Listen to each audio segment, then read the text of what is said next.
Good evening, parents of Visalia Unified. We want to welcome you here this evening and appreciate you joining us to learn a little more about our virtual learning programs with Visalia Unified. These are options for our parents and community to provide different types of learning and opportunities for kids, more of a virtual approach. And tonight we have with us our principals from our secondary and elementary programs. First, I want to introduce Michelle Reed. She is principal of Visalia Charter Independent Study Virtual Learning Program. She'll be talking to you tonight and providing some information, and we're here to answer questions. We also have Mrs. Lisa Majarian, and principal of Visalia Learning Virtual Learning Program at Royal Oaks Elementary, along with Denise Crabtree as an assistant principal there as well. So we're going to go ahead and get started. There'll be an opportunity to ask questions once we present the elementary presentation, then we will take elementary questions. And then once we've answered those questions, then we will do the secondary presentation with Mrs. Reed and answer questions for the secondary piece. The questions will be through the Q&A. All right, with that, Mrs. Majarian. Good evening, and thank you for joining us this evening. Tonight, we'd like to share with you a little bit about our vision of what we see as the Visalia Virtual Academy program at Royal Oaks. To start off with, we're going to start off with is our proposed collective agreements that we have. I'm going to get those on the screen. So by choosing to participate in the Visalia Virtual Learning Program at Royal Oaks, we are asking families if they are agreeing to a full day of learning opportunities, a 5-day week of virtual learning, your child being engaged in their learning by having their cameras on during instruction with the teacher. Students are also expected to be on time for their school day. We're asking that curriculum materials will be picked up weekly or bi-weekly as determined by their teacher. We're also ensuring your child completes all work and activities assigned by the teacher for their academic growth. And also, we're asking that you have your child complete their benchmark assessments in person when possible. We have found out through this last year that being able to have those students there in person when they're completing their benchmark assessments not only benefits, it benefits the students in their academic growth and how they complete those assessments. So those are our prospective agreements. What I'd like to do right now is turn it over to Mrs. Crabtree, who would like to share with you a couple examples of what a full day of virtual instruction looks like for both kindergarten through 3rd grade and also for our 4th through 6th graders. Thank you. So I'd like to start by sharing that we're looking at a teacher-paced program. So what that means is there's going to be daily participation, daily attendance, and that your child's academic achievement and progress monitoring is going to be used through district measures and teacher input. And we're looking at a full day of engagement in their learning. Our K-3 students attend school from 8:20 to 2:10, times being relative as we figure out the new school year. Your student would log into Zoom, probably have a morning meeting, expectations, schedule for the day would be shared, and then go into perhaps starting with our ELA time. ELA is generally a 2-hour block of time. You could expect that your child will first begin possibly with whole group instruction. That would be in the Zoom, cameras are on, engaging with the teacher, then moving into our intervention enrichment time. This is where you're going to have your tier 2 interventions. In this case, reading time. Your ELD will be during this time for our EL students. You could see your student possibly, if not meeting in that small group at that time, being in a breakout room. And in that breakout room, then doing asynchronous work. That's work that would be the independent time. So they may have been giving a reading activity and they're responding to their reading. So they could be in that breakout room. That way the teacher can come in, check in, how are we doing in work? And then back to the groups. During that time, there'll also be a 15-minute break. Obviously that time would be, restroom use, teacher takes a break, your snack break. Then moving into, we have PE here because our K-3 does have PE requirements and minutes for their week. This could be something the teacher does as a whole class. It could be we use Go Noodle, could be some Go Noodle activities, but some type of a physical education activity in our day. Then we have our lunch scheduled. So our teachers will have their lunch break, your student will have their lunch break. Math will generally look at a 90-minute time block. Again, following that same pattern of ELA. So logging into Zoom, having that whole group instruction with the teacher, cameras are on, engaged in their learning, then moving into the intervention enrichment time. Again, our tier 2 interventions, breakout rooms being used for asynchronous work. These times, again, flexible on what the needs of the teacher could be. So it could be math in the morning, could be ELA, which is critical for that logging in first thing in the morning so you know what our day looks like. And then ending our day with that 50-minute, 50-minute time period where the social studies, science, end of the day meeting. Okay, here's what we've left off with. Here's what we need to work on. Maybe there's homework. And that's kind of what the day would look like for our kindergartners through third graders. Moving along, 4th through 6th grade, their day is 8:20 to 3 o'clock.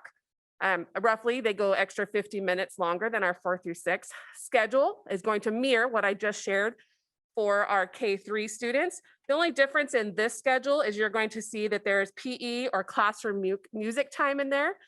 In our in-person, it's a 50-minute class block. So we would expect that would probably be the same for our virtual learners, where they will have 50 minutes of PE, usually twice a week, classroom music, possibly twice a week. Again, those would probably be Zoom activities. And that, again, that schedule doesn't mean, when we see the times here, it doesn't mean that's a in cement activity time for your student at 10:45. It's just showing that it's a 50-minute block at some point in your day that your student would have that specialist time. Again, lunch, math activities, really, again, focusing on that whole group instruction, tier 2 interventions, small group intervention, asynchronous work throughout their day. And then again, seeing that our students in the virtual learning will also have science, social studies, SEL support. And that's pretty much what that day will look like. Again, you're not on Zoom for the whole time, but there is those moments of whole group teaching with Zoom, teachers engage, small group intervention, enrichment time, specialist time. And so it'll be broken up throughout the day, but it is a full day of learning, mirroring what their in-person peers would be experiencing on campus. Thank you, Mrs. Crabtree. Next, we'd like to share a little bit about the special education services. Of course, we'll be working very closely with our special education department at the district office. But just so you know that the IEP or the 504 team will review your student's individual learning needs to determine if the student can receive FAPE, the free and appropriate public education in that distance learning. Once that's determined appropriate, then those students that do have an IEP will receive their services through a virtual learning center. This will be based on enrollment, and students could be signed a case manager through Royal Oak School. IEP meetings will be held in the same manner as those attending school on campus. So if we're holding those IEP meetings virtually, we would do that also for our distance learners, or if they're in person, we'd ask that parents come for those in person. A few other questions that came up the last time that this was presented. We wanted to answer a few of these with some key details based upon questions that had been asked. While enrolled in the Visalia virtual learning program, students will be Royal Oak students. If they exit the program, they will return to their home school, and this, of course, is all based on enrollment. Just as in person, students will be returning to a 5-day-a-week full day schedule. Also, students will be expected to be present and engaged in their learning for a full day. As Mrs. Crabtree explained, it is a full day of learning. Students will be online for the instructional minutes to make sure that that would include group instruction and small group instruction. They will also have asynchronous and some synchronous work. Lastly, we want to make sure that you understand also that curriculum materials will need to be picked up weekly or biweekly, so we can ensure that your child has the materials needed to reach those standards at their grade level, and that teachers would put those out so we'd have those for you to pick up. Students will participate in PE and classroom music.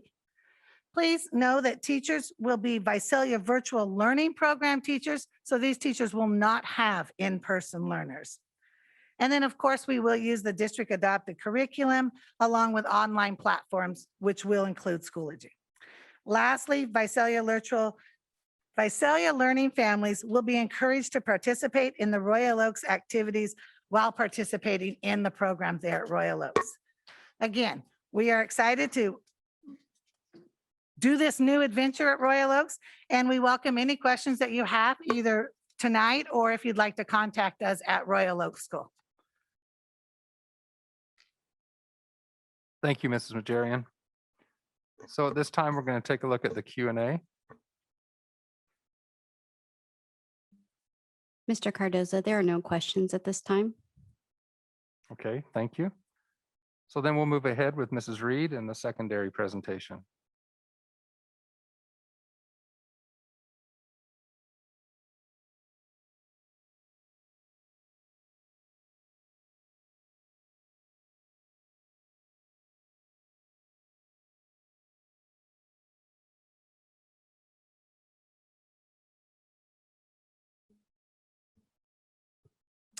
Okay, good evening.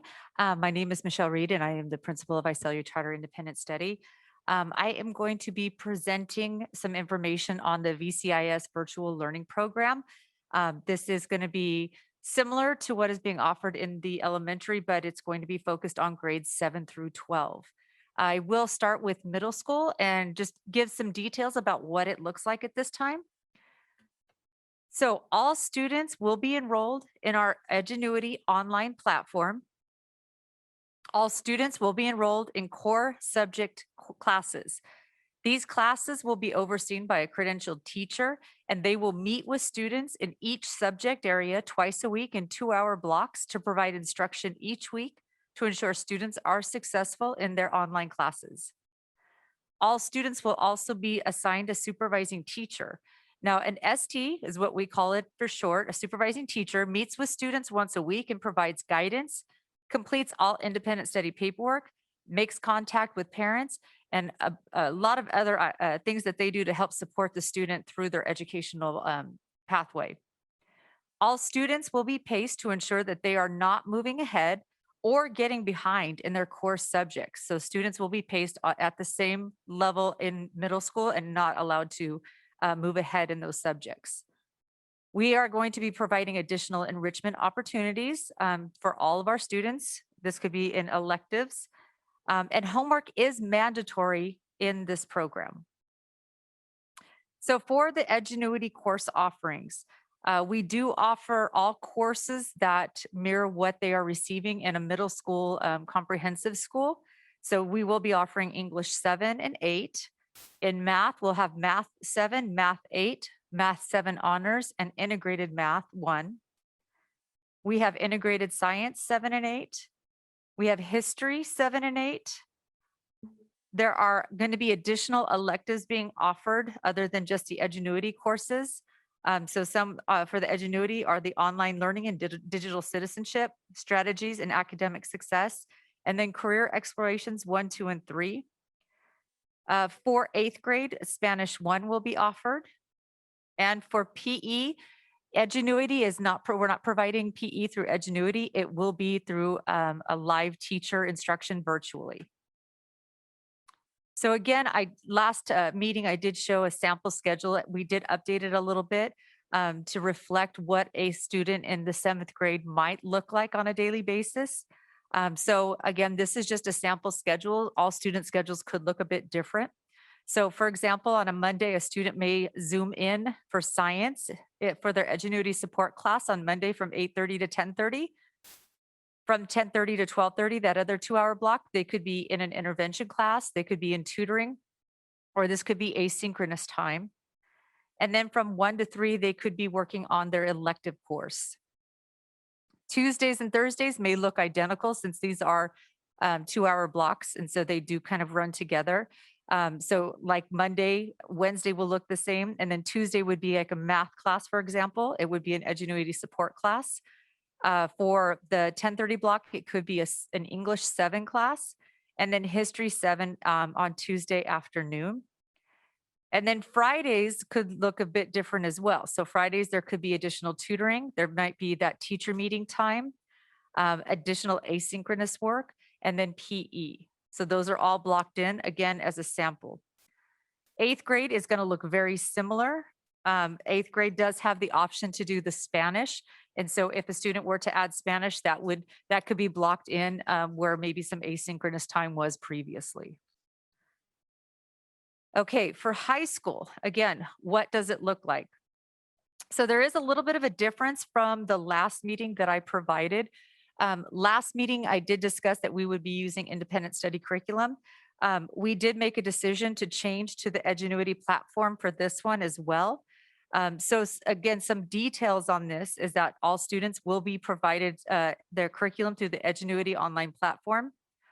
All students will be enrolled in core subject support classes. So again, this mirrors what is going on in the middle school. There's 2-hour blocks twice a week.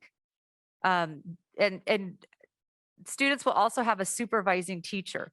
And they will be meeting with those students once a week for the same guidance and support that our middle school students will be receiving. The required classes for attendance for high school in our online classes will be math and science courses. These will be paced to ensure that students are not moving ahead or getting behind. So those will have to be paced out through the semester. Students will have the opportunity to work ahead in all other subject areas. There will be classroom supports as needed per subject. AP courses will be available through Edgenuity based on the student enrollment. Students will be able to take concurrent COS classes. Students will be able to return to their home high school and participate in extracurricular activities. Homework is also is mandatory in this program. Okay, so providing this model is going to allow the students to remain completely virtual and not having to return to school to pick up assignments and other such things. Some of the courses that will be offered in our high school, all of our classes are A to G approved and NC2A approved as well. So all the English courses, 1 to American Lit, World Lit, and ERWC. Integrated Math 1, 2, and 3, and pre-calculus. For sciences, we have biology, chemistry, earth science, and health. There's a plethora of electives available. Our social sciences, we have world history, US history, civics, and econ. Our world languages will be French 1, 2, 3, and Spanish 1 through 3. And we will have PE through Edgenuity for high school. So a sample schedule for our 9th graders could look something like this. So we could have a class the students would attend potentially on Mondays and Wednesday morning if they wanted to accelerate their education, or this could be used for remediation depending on the need of the student. For the 10:30 time spot, you might have an intervention, a tutoring, or some asynchronous work at that time, and then elective class in the afternoon. On Tuesdays and Thursdays, there would be a math class at the 8:30 time slot. An example of a 10:30 time, you might have a Zoom teacher meeting and then followed by some asynchronous work. In the afternoon could also be some intervention, tutoring, or asynchronous work time. A Spanish classes, again, that's going to be offered to students. And so the support class would meet potentially on Wednesdays and Fridays at the 10:30 time. And then there would be additional asynchronous work time available in the afternoon. Sample 10th grade schedule looks similar to this as well, but instead they would be also starting their science courses. So biology would be added to this. Math is always going to be in there as well. And then world history would be on there. World history could be a 2-hour block once a week.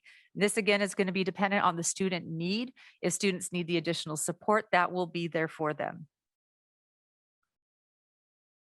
Again, 11th grade classes, very similar. The big change on this one is our science is now chemistry for 11th grade, and then US history would be the social studies class. And 12th grade, there would be a little bit more asynchronous time. And so students would have more time to be able to work on their work and then work ahead if they choose. Okay, so I do want to mention that although the district does have a date of June 1st for the enrollment, it is going to be very important that if you are wanting to enroll at the VCIS program, the virtual learning program, that you need to get the application in by July 1st. And you could go to our vciseagles.org website and click on Enroll Now for our applications. And then I'm going to just kind of reiterate our IEP services. What Mrs. Majorian had already stated is that any students with an IEP will be reviewed within the first 30 days of enrollment to determine FAPE. If VCIS is determined to be an appropriate fit, we will then provide the services deemed necessary through the IEP process. Thank you, Mrs. Reed. So we'll go to the Q&A at this point. We want to encourage our attendees to log any questions they have in the Q&A box. At this time, we only have one question from a second grade parent. Will full distance learning students have the same curriculum as in-person learning students? Yes, they will use the exact same core curriculum that we're using for our in-person learners. So the curriculum will not change between our full distance learners or our in-person learners.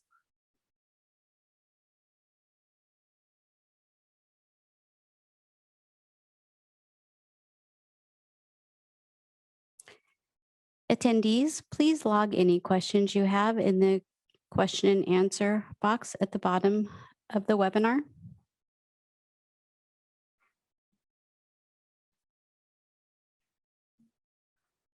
I have a question from a parent. What is the schedule for the SLC program? She doesn't specify if this is K-6 or secondary. Do you have a schedule at Royal Oak for the SLC program? So the SLC program is a specialized learning center program through special education. It is not a program within the virtual learning.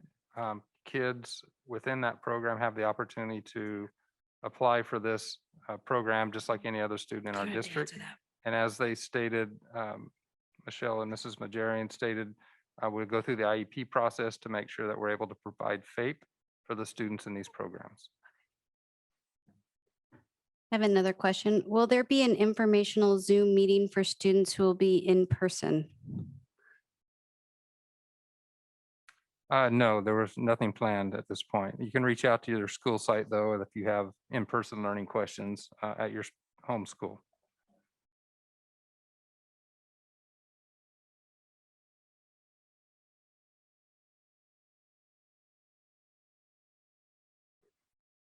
Okay, we have no further questions. Oh, here comes one.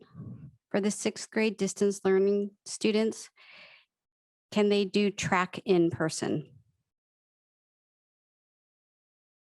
So yeah, it's just extracurricular activities will be an option for kids in these programs.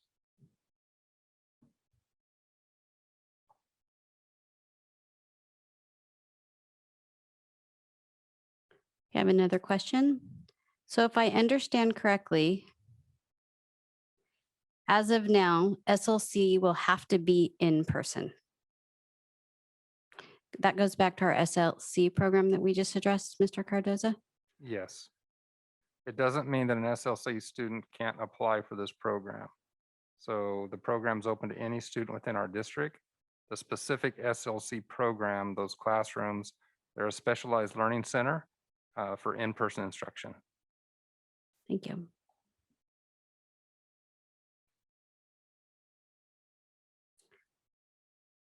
I have another question.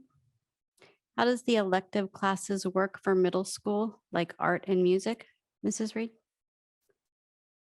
So all of our elective classes will be offered in an online platform. Some will be offered through the Edgenuity program. Others will be offered through the eDynamic program. All classes that are going to be offered, we are looking to ensure that we are providing kind of a more well-rounded enrichment for the students. And so we're looking at some music classes and hopefully we can find an art class in there as well for students. So that way students have more to choose from. And so they will be able to do those online and submit any work online through the program. Thank you.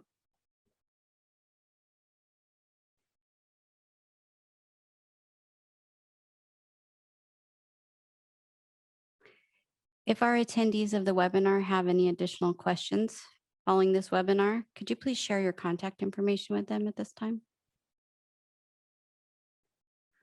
So you can reach me at Royal Oak School, Lisa Majorian. Our school phone number is 730-7787, or I can be reached by email lmajarian@vusd.org. And for the VCIS virtual learning, you can reach me, Michelle Reed, at our East Campus. The phone number is 735-8055, or you can email me at mreid, that's REID, @VUSD.org. I have two more questions that came in while we were giving that contact information. How does homework work? Will they be sent home with work packets? That is a question regarding this learning program. Will they be sent home with work packets? So we will not have work packets at the elementary level. Students will be working with their curriculum books, just as we would with our in-person learners. Thank you. I have another question. If a student starts as an in-person student but struggles to adjust to in-person school, can they switch to online school? So the commitment for either way is a semester. And so at the semester, we would consider looking at the enrollment in the online school and seeing if we can provide that opportunity for the students. Thank you. Is there going to be SciCon for distance students, distant learning students? So we're working with SciCon. SciCon did some specialized instruction this year, which was virtual. So we're right in the process of working with SciCon and determining what SciCon is going to look like for next year. Our hopes is that it's in person. So we will have more information on that. But SciCon is it could be virtual. They've developed that program, but there may be an in-person opportunity for all kids. So it's somewhat of a co-curricular activity, but there may be an opportunity for kids to attend in person. So more to come on that.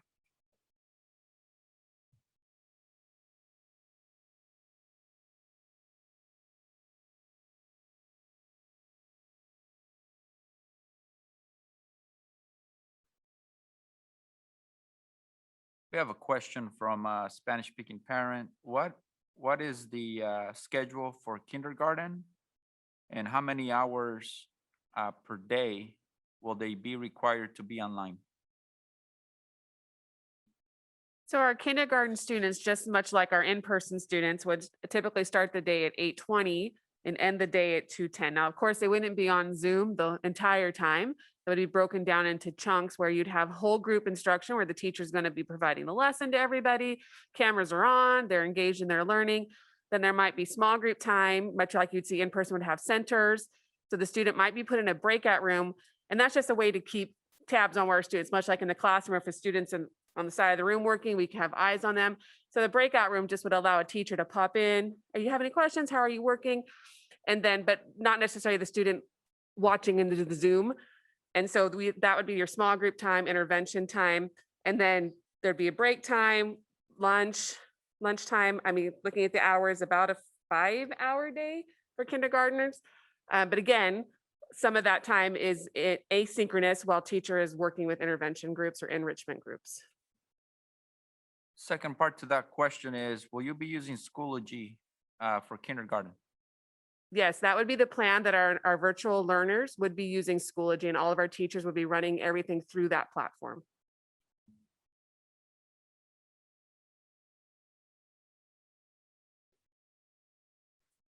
I have a question again regarding SLC teachers. Do we know who the teachers will be for high school SLC programs? We do have some teachers that were teachers in the program last year that will continue on, but I can't really tell you who specifically is there right now. If you want to reach out to your school site, and they can help you with that information. If a student wasn't able to attend SciCon this year in person, can they make it up in middle school? I don't believe that's an option unless SciCon decides they're doing something like that. So again, we just received the SciCon information and looking at what that might look like. So more to come on SciCon. Thank you.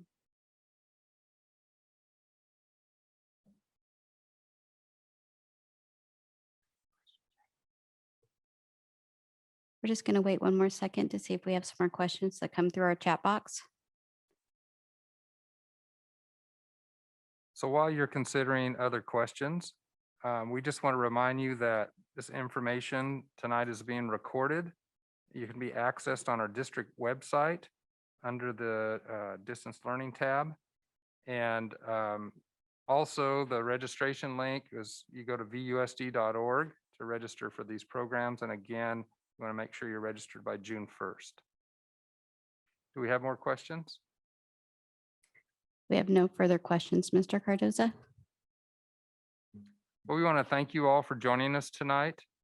If you have further questions, be sure to contact the school site. Our principals gave you their contact information, so feel free to reach out. If for some reason you're not able to connect or you've lost their information, you can always call our district office and we will connect you with the person that can help you with this. So again, thank you for being here tonight, and I thank our panelists for providing this opportunity for questions and answers. So thank you and good night.